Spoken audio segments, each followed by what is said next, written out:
Episode 27. Kamar itu lengang sejenak. Isinya kosong, karena lama tidak ditempati. Hanya ada ranjang besar di dinding, satu sofa melayang, dan satu lemari berbentuk lebih mirip botol air mineral raksasa. Ali sempat melihat isi dalam lemari, mengeluarkan beberapa pakaian gelap yang lengket di tangan. Aku dan Sally menggeleng. Lebih baik tetap mengenakan seragam sekolah kotor dibandingkan pakaian lengket ini. Ali sebaliknya, dia mencoba memakai salah satu pakaian berbentuk jaket yang kebesaran. Saat dikenakan pakaian lengket itu, seolah bisa berpikir sendiri, mengecil dengan cepat, lantas menempel sempurna ke seluruh tubuh. Wow, Ali berseru terpesona, bahkan gaya di depan cermin, menggerakkan tangannya yang tertutup jaket. Lentur, ringan, dan lembut di badan. Ali nyengir lebar, seperti bintang iklan deterjen di televisi. Melihat Ali dengan pakaian aneh itu, setidaknya aku tahu jenis pakaian yang dikenakan Tamus dan 8 orang lain di aula tadi. Aku menghela nafas, beranjak duduk sembarang di lantai. Aku tidak tahu. Aku tidak mau duduk di sofa yang bisa melayang atau ranjang yang bisa naik turun. Setidaknya, lantai kayu yang aku duduki terlihat normal. Sally ikut duduk di sampingku. Ali, lagi-lagi sebaliknya. Si jenis itu sudah meloncat santai ke atas sofa melayang. Dia sudah terampil, tidak tergelincir. Apa yang kita lakukan sekarang, Ra? Sally berbisik. Aku tidak tahu. Aku menjawab pendek. Sally menghela nafas bergumam. Ini benar-benar ganjil. Bagaimana mungkin sekarang sudah malam? Bukankah baru 1 atau 2 jam lalu kita ada di aula sekolah? Entahlah, Sel. Aku juga bingung. Kita tidak bisa menginap di bangunan aneh ini, Ra. Kalau kita terlalu lama di kota ini, kita jelas terlambat pulang ke rumah. Orang tua pasti cemas. Dan mulai panik mencari kemana-mana. Sally berkata pelan, meluruskan kaki. Aku menoleh. Sally benar. Apalagi dengan kejadian meledak dan terbakarnya gardu listrik. Ditambah lagi bangunan kelas 12 yang ambruk. Pertemuan klub menulis pasti dibatalkan. Orang tua murid segera mencari tahu kabar anak-anak yang belum pulang. Saat Mama tahu tidak menemukanku di sekolah, Mama akan panik. Seluruh keluarga akan ditelepon. Siaga 1. Bahkan jangan-jangan Mama akan memaksa Tante Anita memasang iklan kehilangan di televisi. Aku mengeluh, menggeleng, membayangkan hal menggelikan itu. Kasihan Mama, belum lagi masalah Papa di kantor. Kenapa pula semua ini jadi kusut begini? Masalahnya, kalaupun mereka mencari kita, mereka akan mencari kemana? Ali mendekat. Tepatnya sofa yang dinaiki Ali yang mendekat, melayang di depan kami.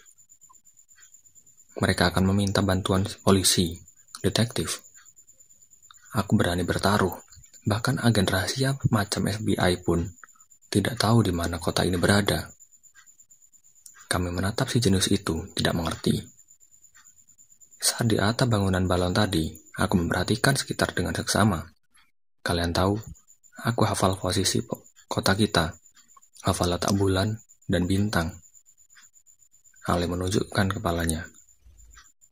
Maksudnya, apalagi kalau bukan dia punya otak brilian. Aku tahu letak gunung, pantai, sungai, semua kontur kota kita. Kalian tahu, ada sesuatu yang menarik sekali. Kami menatap Ali tanpa berkedip. Mereka akan mencari kita di kota mana? Kalau ternyata kita persis berada di kota kita sendiri. Ali mengangkat bahu. Aku tidak mengerti, Ali. Sally memastikan. Kita tidak kemana-mana, Sel.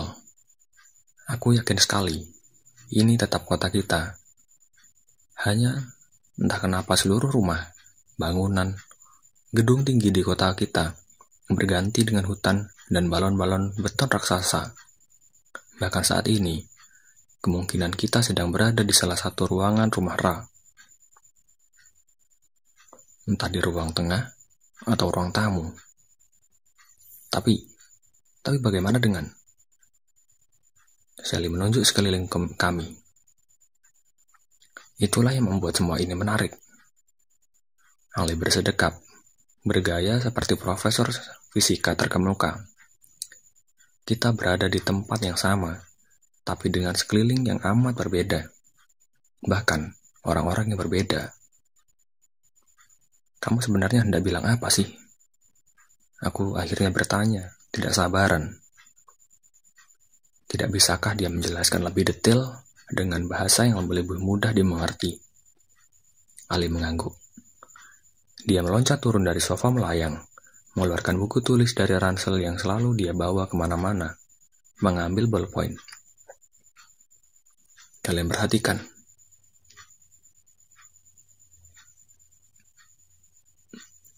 Ali membuka sembarang halaman yang kosong. Dia mulai menggambar. Aku dan Sally tahu apa yang sedang dia gambar. Sebuah lapangan futsal. Lantas, Ali menggambar lagi sebuah lapangan bulu tangkis di atas lapangan futsal tersebut. Juga lapangan basket. Terakhir sebuah lapangan voli. 4 lapangan itu bertumpuk di atas kertas. Ali menggambar bingkai di sekeliling kertas. Ini persis seperti aula sekolah kita, bukan? Ada 4 lapangan olahraga di atas lantainya. Ali menatapku dan Sally bergantian. Aku dan Sally mengangguk. Nah, aku hanya menduga. Bisa jadi keliru, tapi kemungkinan besar tepat. Inilah yang sedang terjadi di sekitar kita. Dunia ini tidak sesederhana seperti yang dilihat banyak orang. Aku percaya sejak dulu, bahkan membaca lebih banyak buku dibandingkan siapapun karena penasaran. Aku ingin tahu, bumi kita memiliki kehidupan yang rumit. Dan hari ini aku menyaksikannya sendiri.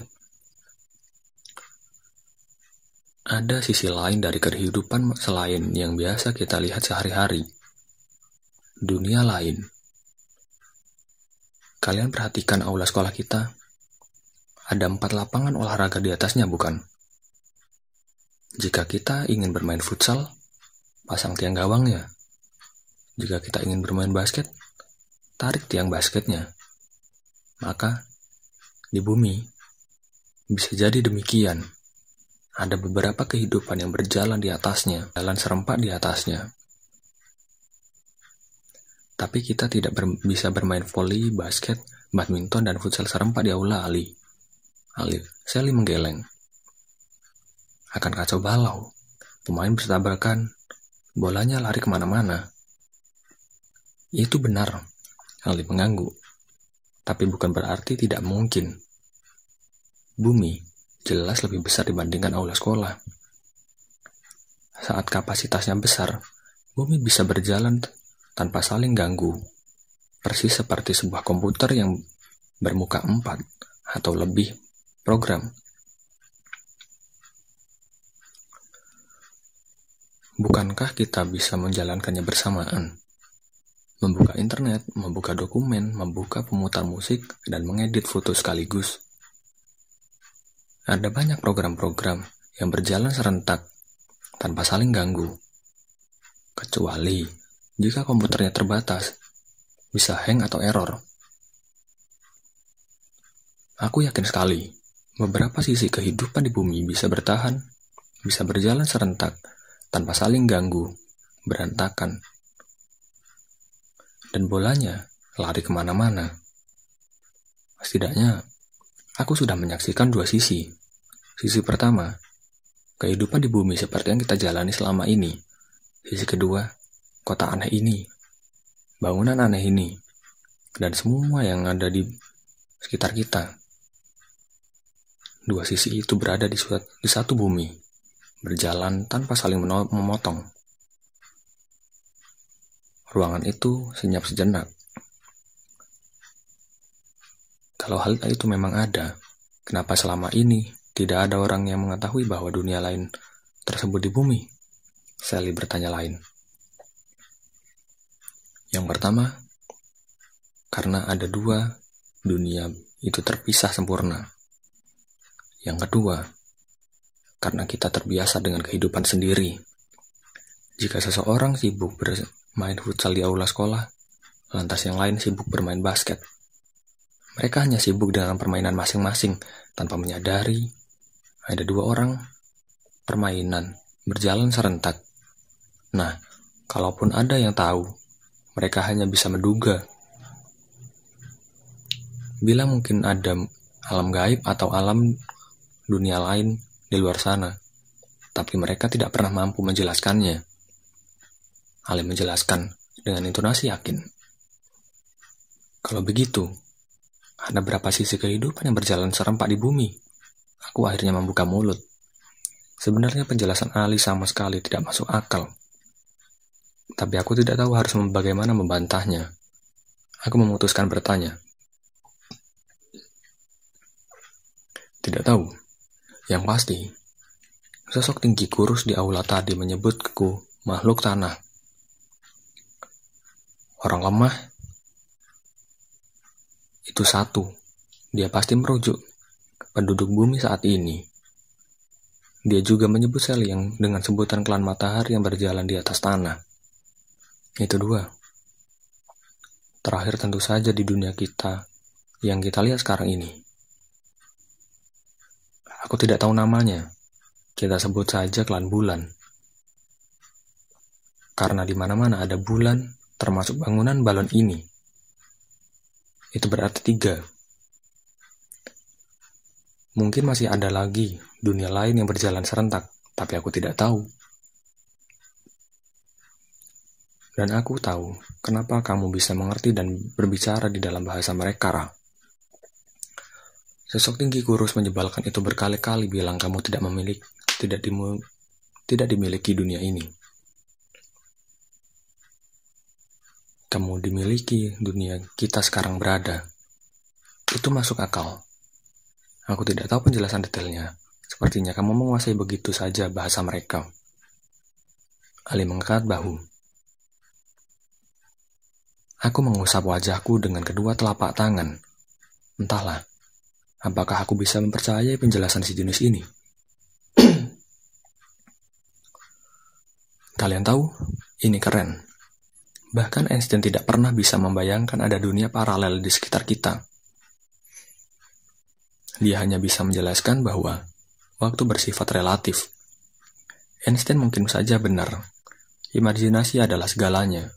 Lebih penting dibanding ilmu pengetahuan. Tetapi menyaksikannya sendiri. Mengetahui pengetahuan tersebut lebih dari segalanya. Ali nyengir.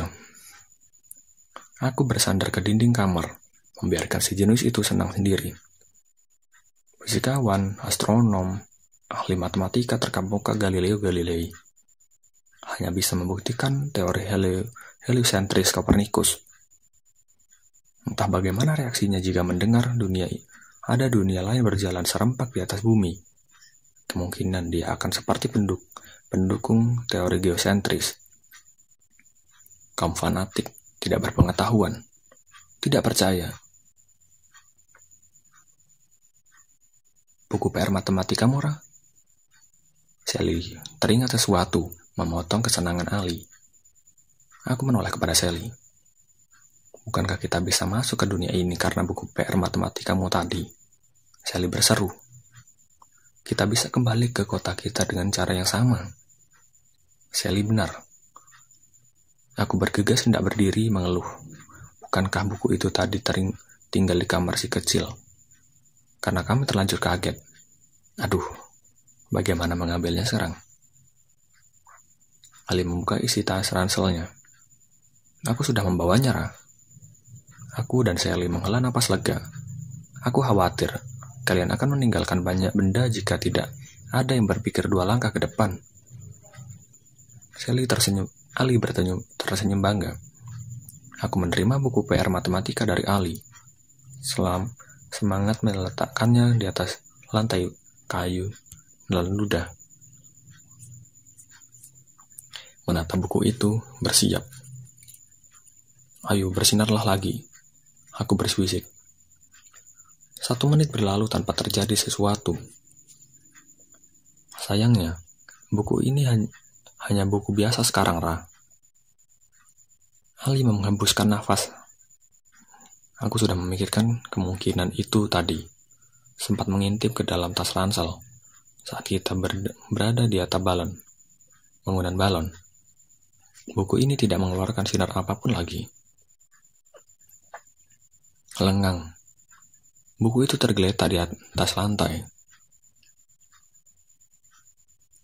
Gambar bulan sabit di sampulnya tidak bersinar.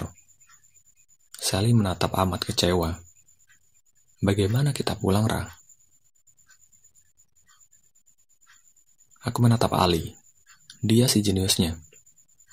Ali bangkit berdiri. Kita akan menemukan caranya.